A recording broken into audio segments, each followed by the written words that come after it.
नमः शिवाय। जय भोले शंकर। देवों के देव महादेव आप सभी की रक्षा करें।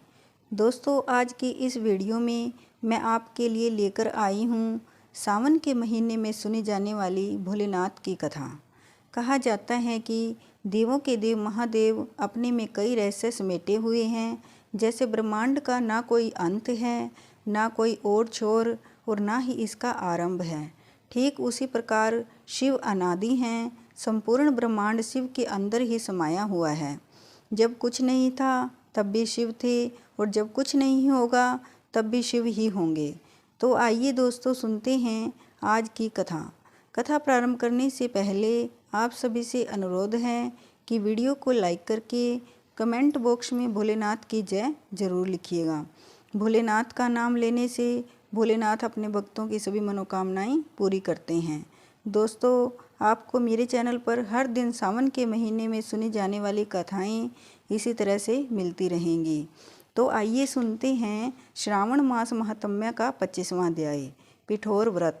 भगवान सदाशिव बोले, हे वत्स, श्रावण मास की अमावस्या के दिन सब संपत्ति प्रदायक पिठोर व्रत उत्तम होता है। सर्वाधिष्ठान होने से घट को पीठ कहते हैं। उसमें जो पूजनोपयोगी वस्तु मात्र होती है उनको और कहते हैं। अतः हे तात, इस व्रत का नाम पिठोर व्रत हुआ। मैं आपको अब इस व्रत की विधि बतलाऊंगा, आप ध्यानपूर्वक सुनिए।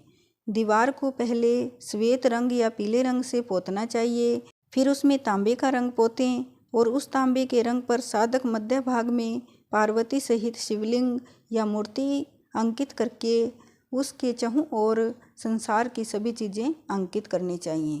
चतुशाला, संयुक्त रसोई घर, देव मंदिर, शयनागार, 7 खजाने, स्त्रियों के कमरे, अंतः प्रसाद, अटालिका, शोभावान शाल, पेड़ निर्मित ईंटें, पत्थर चूने से सुशोभित करनी चाहिए। विचित्र दरवाजे 4 दीवारी सहित बनवाने चाहिए।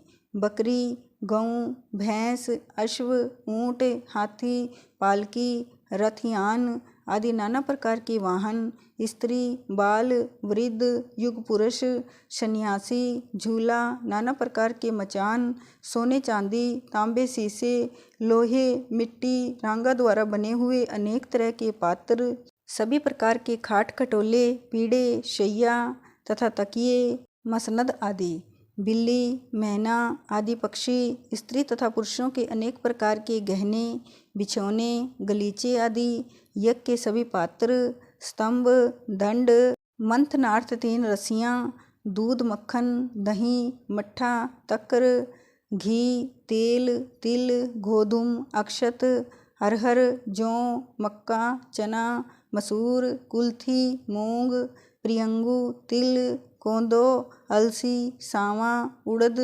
चावल, यह धान्य वर्ग, सिलबट्टा, चूल्हा, झाड़ू, स्त्री पुरुषों के सभी कपड़े, बांस द्वारा निर्मित सूप, उखड़, मूसल, चक्की, पंखा, चंवर, छत्र, जूता, 2 खड़ाऊं, दासी, दास, वृत्य, पोष्य, पशु, भक्ष्य, तृण आदि, धनुष, बाण, तोप, खड्ग, भाला, शक्ति, ढाल, पाश, अंकुश, गदा, त्रिशूल, भिंदीपाल, तोमर, मुदगर, परसा, पटिश, भुशुंडी, परिज्ञ, चक्र, यंत्र आदि, फव्वारा, द्वात, कलम, पुस्तक, छुरी, स्रोता, नाना प्रकार के पल्लव, तुलसी, दीपक, दीप रखने की दीवट, अनेक तरह के साग, भक्ष्य पकवान और जो जो चीज़ें मैंने यहाँ पर नहीं कही हैं उन्हें भी दीवार पर अंकित करना चाहिए।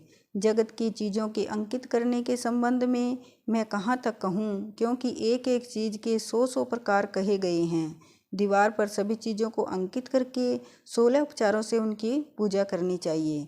अनेक तरह के गंध, धूप, चंदन आदि देकर ब्राह्मण, बालक, सौभाग्यवती स्त्री को यथेष्ट भोजन करवाकर अंबिका सहित श्री सदाशिव से कहना चाहिए, हे शांब, हे दया सिंधु, हे गिरीश, हे शशि शेखर, आप इस व्रत से संतुष्ट होकर मेरे सभी मनोरथों को पूरा कर दें। इस प्रकार 5 वर्ष तक व्रत करके उद्यापन करना चाहिए। शिव मंत्र द्वारा घृत तथा बिल्व पत्र का हवन करना चाहिए। पहले दिन अधिवासन करके ग्रह हवन करना चाहिए। 1008 या 108 आहुतियाँ देनी चाहिए। हे वत्स, ऐसा करने से होम की संख्या पूर्ण होती है। आचार्य पूजन करके दक्षिणा देनी चाहिए। साधक को अपने सगे संबंधियों के साथ भोजन करना चाहिए। ऐसा करने से उसकी सब इच्छाएं पूर्ण हो जाती हैं। जो जो इस संसार में इष्ट हैं वह सब प्राप्त कर लेता है। हे वत्स, मैंने यह उत्तम पिठोर व्रत तुमको बतलाया है। यह समृद्ध दाता है। इस व्रत के तुल्य दूसरा व्रत नहीं है। यह शिव की प्रीति देने वाला है। ऐसा व्रत आज तक ना तो हुआ है और ना ही होगा। हे वत्स, मनुष्य जो भी दीवार पर अंकित करता है वही चीज़ें उसे प्राप्त हो जाती हैं। बोलिए शिव शंकर भगवान की जय।